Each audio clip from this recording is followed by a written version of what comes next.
পুজো উদ্বোধনে মুখ্যমন্ত্রী মমতা বন্দ্যোপাধ্যায় সেলিমপুর পল্লী সর্বজনীনের উদ্বোধন, যেখানে 85 বছরে সেলিমপুর পল্লীর পুজো। সেলিমপুর পল্লীর এবারের থিম প্রহরী। 95 পল্লী বাবুবাগানের পুজোরও উদ্বোধন করেন মমতা বন্দ্যোপাধ্যায়।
জগন্নাথ ধাম দেখছেন, এবার জগন্নাথ ধামের মতোই আমি একটা দুর্গা অঙ্গন তৈরি করব।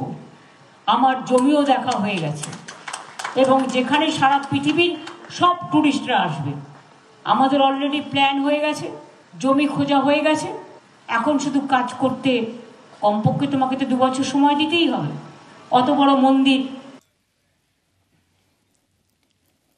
পাশাপাশি জেলার প্রায় 350 পুজোর ভার্চুয়ালি উদ্বোধন করলেন মুখ্যমন্ত্রী মমতা বন্দ্যোপাধ্যায়। উত্তরের জেলাগুলির চা বাগানের বোনাস নিয়ে খোঁজ নিলেন উত্তরের আবহাওয়া পরিস্থিতি।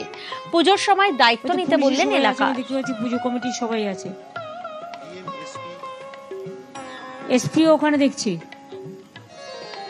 দার্জিলিং মিউনিসিপ্যালিটিতে কে আছে? চেয়ারম্যান আছে নিশ্চয়ই। বিংশ শতাব্দী ক্লাব, প্রগতি সংঘ, পূর্বাশা ক্লাব, অমৃত সংঘ এবং মালঞ্চ যুগযাত্রী স্পোর্টিং ক্লাব, বালুরঘাট।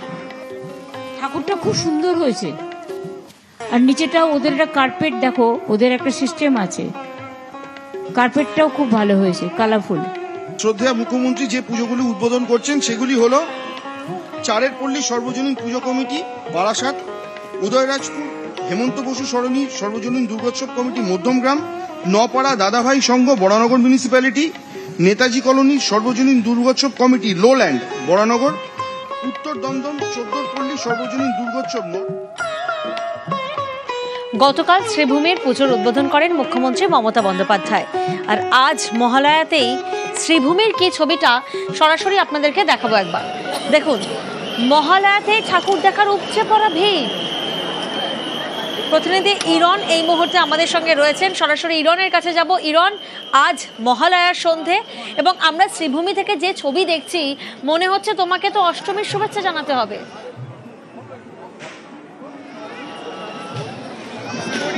একদমই, দেখো দেবীপক্ষের শুভ লগ্নে মহালয়ার রাতে শ্রীভূমির রাত 8টায় পুজো প্যান্ডেল খুলে দেওয়া হয়েছে জনসাধারণের জন্য। আর জনসাধারণের জন্য খুলে দেওয়ার সঙ্গে সঙ্গে যে ছবিটা, সেটা কার্যত সমুদ্রের ঢেউ আছড়ে পড়ার মতো।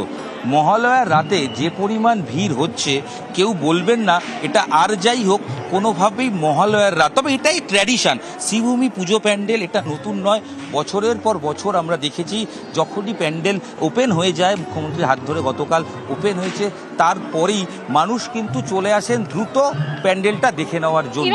যারা এসছেন একটু কথা বলি দিদি, ইরন যদি কথা বলা সম্ভব হয়, আজকে থেকেই কি নতুন জামা কাপড়ের একেবারে সূচনা হয়ে গেল? যে এরকম ভিড় পাবো, বাট স্টিল মানে মনে হচ্ছে পুজো অলরেডি শুরু হয়ে গেছে, প্রথম আর আগে থেকেই এরকম ভিড়। মহালয়ার রাতে কি পুরনো জামায় ঠাকুর দেখায় না নতুন জামা কাপড়েই ঠাকুর হপিং? নতুন জামা কাপড়, ঠাকুর যখন দেখছি নতুন জামা কাপড় পরেই দেখি। এতগুলো হয়েছে মহালয়া থেকে পড়বেন? হ্যাঁ একদম, আবার আজকে পড়লাম, আবার 3-4 দিন পরবো না, আবার ষষ্ঠী থেকে পরবো। শ্রীভূমি দেখার ইউএসপিটা কি সবার আগে শ্রীভূমি? সবার আগে শ্রীভূমির ফার্স্ট রিজন হচ্ছে এরম বিশাল লাইন। আমি জানি যে মানে আমরা সবাই জানি যে মহালয়ার দিনই যদি এই অবস্থা হয় তাহলে আমরা নেক্সট মানে পরের দিনগুলো কি চলবে নো আইডিয়া, গাড়ি রাখার এখনই জায়গা নেই। Thank you. তাড়াতাড়ি যতটা দেখে নেওয়া যায়, এ ভিড়টা কোনো ভিড়ই নয়। যারা ঠাকুর দেখতে এসছেন তারা বলছেন তাদের মনে হচ্ছে এটা অনেকটা বেটার, কারণ এরপর পুজো যত এগোবে, বোধন হবে, ষষ্ঠী সপ্তমী অষ্টমী রাত, সেগুলো তো সামালি দেওয়া যাবে না। রীতিমতো দড়ি ফেলতে হচ্ছে, মানুষকে বলতে হচ্ছে তাড়াতাড়ি করুন। আর টেকনোলজি যত উন্নতি হয়েছে, মানুষকে দেখো প্রত্যেকের হাতে একটা করে মোবাইল, আধুনিক ক্যামেরা, নলেজ স্ট্যান্ড, কোনোভাবে মানুষ কিন্তু এই মুহূর্তগুলো বাঙালির শ্রেষ্ঠ উৎসব ক্যামেরাবন্দি করতে চাইছেন। এবং সেই করার জন্য মহালয়ার রাতে কেউ নতুন জামা কাপড়ে, কেউ অফিস ফেরত কিংবা কোচিং ফেরত, একবার ঠাকুর দর্শন করা, একবার শ্রীভূমির প্যান্ডেল দর্শন করা, যেখানে বিশেষ আকর্ষণ এবছর অবশ্যই রয়েছে এখানে নিউ জার্সির স্বামী নারায়ণ টেম্পল, সেই টেম্পল বা সেই মন্দির দেখা, পাশাপাশি হিরে এবং প্ল্যাটিনামের মায়ের যে সাজ সেটা দেখার জন্য কিন্তু মানুষ আসছেন। দিদি আজকে রাতে কেন, মানে মহালয়া তো সবে জামা কাপড় কেনার কথা, নতুন জামা কাপড় না পুরনো জামা কাপড়ে ঠাকুর দর্শন? না না নতুন, এখন মহালয়া থেকেই পুজো শুরু, আর শ্রীভূমি মানে স্টার্টিং হয় শ্রীভূমি দিয়ে। এই পা ব্যথা হবে না মহালয়া থেকে দশমী ঠাকুর দেখবেন? না না একদমই নয়, একদমই না, এটা সারা বছরের অপেক্ষা আমাদের, বাঙালির শ্রেষ্ঠ উৎসব বলে কথা। একদম একদম, এটা নিয়ে কোনো কম্প্রোমাইজ নয়। আর শ্রীভূমি সবার আগে, সবার ফার্স্ট শ্রীভূমি স্টার্টিং। একদমই। দেখো আমি একটু দর্শক যারা আসতে পারেননি তাদের জন্য বলবো, আমার চিত্র সাংবাদিক অসিতকে, এই যে স্বামী নারায়ণ টেম্পল নিউ জার্সির আমেরিকার, এর যে অপরূপ রূপ বা ছবি তুলে ধরা হয়েছে সেটা একবার দেখানোর জন্য যারা আসছেন, যারা দেখছেন। নিউ জার্সির স্বামী নারায়ণ মন্দির।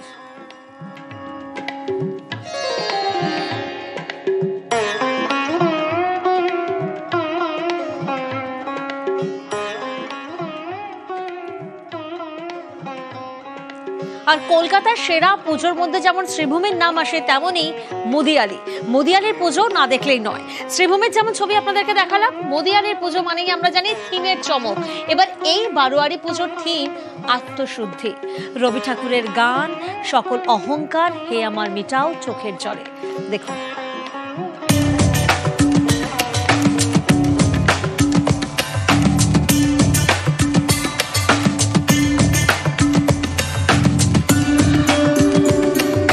দক্ষিণ কলকাতার মুদিয়ালি ক্লাব এবার 91তম বর্ষ। শিল্পী বিমান সাহার হাত ধরে এবারে থিম ভাবনা আত্মশুদ্ধি, অর্থাৎ অন্ধকারের উৎস হতে উচ্চারিত আলো, তমসো মা জ্যোতির্গময়।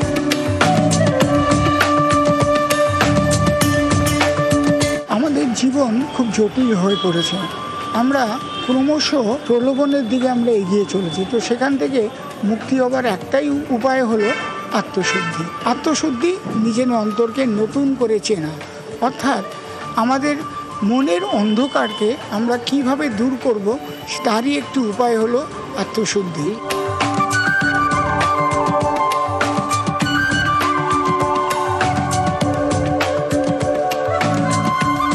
অন্তরের দহনে যেমন মানব মন শুদ্ধ হয়, তেমনি কাঁচা মাটি পোড়া হলে টেরাকোটা হয়। আর সেই টেরাকোটা শিল্প এবার গোটা মণ্ডপ জুড়ে মুদিয়ালিতে।